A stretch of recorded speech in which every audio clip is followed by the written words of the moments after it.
आप सभी का स्वागत है आपके अपने YouTube चैनल जीएम स्टडी में। आज की वीडियो में हर बार की तरह इस बार भी क्लास 12 पॉलिटिकल साइंस का चैप्टर नंबर 1 शीत युद्ध के 2 मार्क्स के क्वेश्चन का ये दूसरा वीडियो है। इससे पहले भी मैंने आपको वीडियो के माध्यम से कुछ क्वेश्चन करवाए थे। अगर वो क्वेश्चन नहीं देखे हो तो मेरे चैनल के प्लेलिस्ट में आपको मिल जाएगा पॉलिटिकल साइंस का प्लेलिस्ट, आप वहाँ पर क्लिक कीजिएगा और जाकर बहुत सारे वीडियो अवेलेबल है, जाकर उसको देखिए और अच्छे से तैयारी कीजिए। अपने बोर्ड एग्जाम को लेकर 100% अच्छा मार्क्स आपका आएगा। ठीक है, तो इस वीडियो में मैं आपको पढ़ाऊंगा नहीं, आपको डिटेल से समझाऊंगा, अपनी लैंग्वेज में आपको समझाऊंगा। जो आपको समस्या है कि क्वेश्चन आंसर समझ में आते नहीं है, रटना पड़ता है, तो वो टेंशन आपको आज की वीडियो में ख़त्म हो जाएगा। तो चलिए क्वेश्चन को स्टार्ट करते हैं। यहाँ पर देखिए सबसे पहला क्वेश्चन क्या है, सोवियत प्रणाली क्या है। पहले हम लोग समझते हैं कि सोवियत क्या था। सोवियत कहने का मतलब है सोवियत संघ। सोवियत संघ क्यों बोलते हैं? संघ का मतलब होता है जुट, एक जगह जमा होना।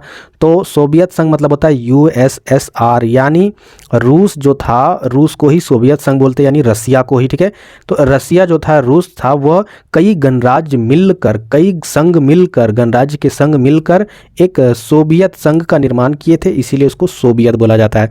अब यहाँ पर क्या बोला गया है, सोवियत प्रणाली थी क्या, ये आपको बताना है।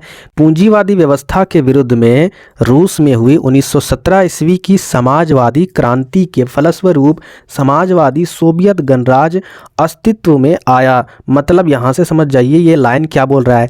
जो पूंजीवादी के व्यवस्था के विरुद्ध में, पूंजीवादी मतलब प्राइवेटेशन के विरुद्ध में 1917 ईस्वी में रूस के साथ साथ कई देश मिलकर इस क्रांति को लाए थे, जिसमें सफल हुए थे, और उसके बाद फिर सोवियत संघ का निर्माण हुआ था। ठीक है, यानी बहुत सारे देश मिल गए रूस में आकर और वो एक सोवियत संघ का निर्माण किए थे। इसके समाजवादी शासन और अर्थव्यवस्था की प्रणाली को सोवियत प्रणाली कहते हैं। यानी इसी समाजवादी शासन व्यवस्था को, अर्थव्यवस्था की प्रणाली को ही सोवियत प्रणाली कहते हैं। इस व्यवस्था की धुरी कम्युनिस्ट पार्टी थी। इसमें किसी अन्य राजनीतिक दल या विपक्ष के लिए कोई जगह नहीं थी, यानी केवल एक ही पार्टी थी, धुरी कम्युनिस्ट पार्टी। इसके अलावा कोई भी पार्टी का वहां पर अलाव नहीं था कि आप वोट मांगने के लिए अपनी पार्टी को बना सकें। अर्थव्यवस्था के हर पहलू का नियोजन और नियंत्रण राज्य करता था, यानी अर्थव्यवस्था जो था उस देश का, उसका सारा नियंत्रण राज सत्ता पर ही होता था। यानी देखा जाए तो पूंजीवादी में प्राइवेटेशन होता है। प्राइवेटेशन मतलब जो अर्थव्यवस्था होती है वो किसी भी पूंजीपति के हाथ में हो सकता है, कोई दिक्कत नहीं, वो अपने नियंत्रण में उसका अर्थव्यवस्था कर सकता है। लेकिन समाजवादी शासन व्यवस्था, जो सोवियत प्रणाली की शासन व्यवस्था थी, उसमें क्या था, यानी वहाँ की जो अर्थव्यवस्था का जो नियंत्रण था वो सारा सोवियत संघ के राजाओं के पास था। क्यों? क्योंकि वो सरकारी था। सरकारी कहने का मतलब है सरकार के पास रहना। तो चलिए, ये था आपका सोवियत प्रणाली। तो इस तरीके से सोवियत प्रणाली को आप डिफिनेशन लिख सकते हो। अगर आप एक दो बार वीडियो देख लेते हो 100% आपको दिमाग में ये क्वेश्चन छप जाएंगे। चलिए आगे बढ़ते हैं। दूसरा क्वेश्चन क्या, एक ध्रुवीय विश्व से आप क्या समझते हैं। मैंने पिछले वीडियो में आपको बताया था 2 ध्रुवीयता से क्या समझते हैं। आज की वीडियो में हम लोग उसी क्वेश्चन को देखेंगे रिपीट करके कि एक ध्रुवीय विश्व से क्या समझते हैं। जब विश्व की अंतर्राष्ट्रीय व्यवस्था में किसी एक महाशक्ति या विचारधारा का वर्चस्व हो तो इसे एक ध्रुवीय विश्व कहा जाता है। मतलब अगर पूरे विश्व में केवल एक ही देश का बोलबाला है, एक ही देश का वर्चस्व हो, तो उसी को ही एक ध्रुवीयता विश्व कहा जाता है। ये जब शीत युद्ध का अंत हुआ था उस समय एक ध्रुवीय ही विश्व के रूप में कौन उभर कर आया था, वो आया था आपका यूएसए, है ना, उसी का ना वर्चस्व था सभी जगह पर पूरे विश्व में, तो इसी को कहते हैं एक ध्रुवीय विश्व। नेक्स्ट क्वेश्चन क्या आपका, नई विश्व व्यवस्था क्या है।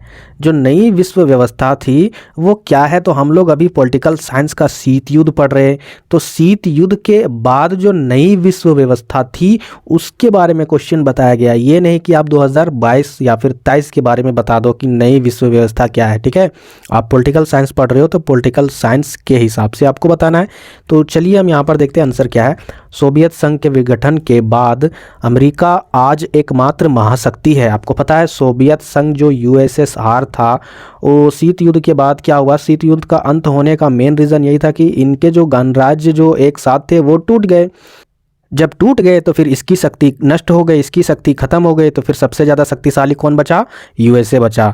यह शक्ति सैन्य प्रभुत्व, आर्थिक शक्ति, राजनीतिक प्रभाव और सांस्कृतिक बढ़त के रूप में है।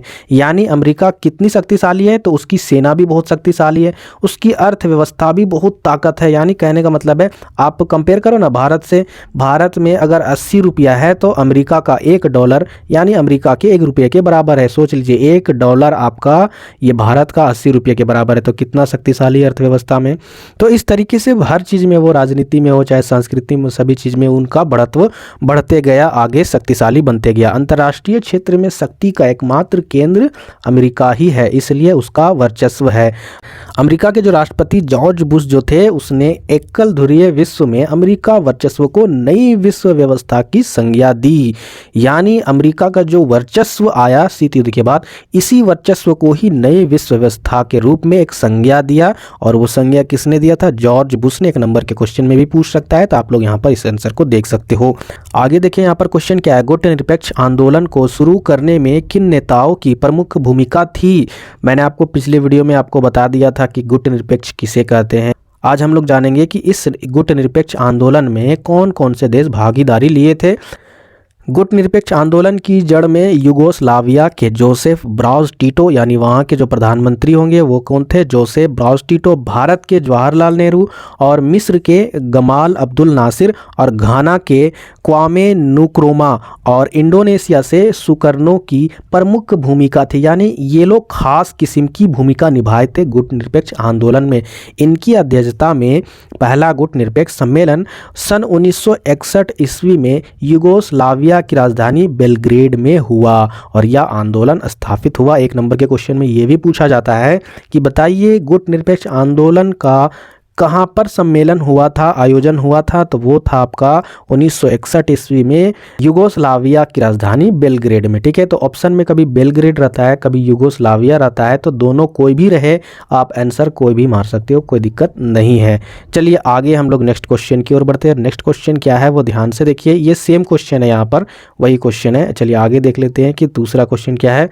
चलिए आगे देखते हैं। यहाँ पर शॉक थेरेपी के 2 परिणाम लिखिए। पिछले वीडियो में मैंने आपको बताया था कि शॉक थेरेपी क्या है। शॉक थेरेपी क्या है? तो शॉक थेरेपी एक प्रकार का मॉडल था जिसे यूएसएसआर की जनता ने अपनाया था। ठीक है, यानी वो चाहते थे, वहाँ की जनता चाहती थी कि आर्थिक व्यवस्था सुधरे, लेकिन इसके बाद क्या परिणाम मिला देखिए इस थेरेपी को अपनाने में, वो यहाँ पर आंसर में दिया हुआ है। पहला है आपका, रूस में पूरा का पूरा राज्य नियंत्रित औद्योगिक ढांचा नष्ट हो गया। यानी देखिए शॉक थेरेपी को अपनाने से पूरे तरीके से शॉक में चल गए यूएसएसआर के लोग। क्यों? क्योंकि रूस का जो पूरा का पूरा जो राज्य का नियंत्रित था औद्योगिक ढांचा, वो नष्ट हो गया।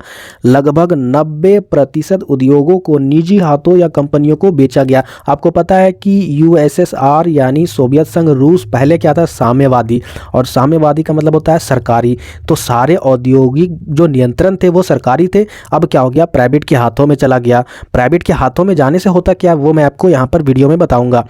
आगे आपका आर्थिक ढांचे का पुनर्निर्माण बाजार की शक्तियां कर रही थी, इसलिए यह कदम सभी उद्योगों को नष्ट करने वाला प्रमाणित हुआ।